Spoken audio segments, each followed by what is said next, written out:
How to fix Instagram search results not loading. If you're trying to search up something on Instagram and none of the content or none of the accounts that you're looking for is loading up, in this video, let me show you some common fixes.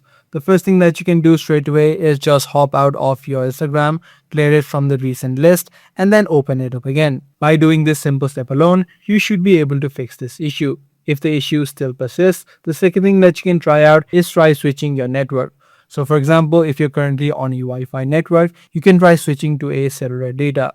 Apart from this, what you can also do is try to clear the cache and data of your Instagram. You can do that by tapping and holding the app of Instagram, heading over to app info. And from this settings page, you'll be able to see the option called clear data. You can just tap on this option and then tap on clear all data. What this does is you will get logged out. So now you need to type in your credentials and try logging in back. Also, make sure that you have the updated version of Instagram. Head over to the Play Store or the App Store and check out for any new updates available.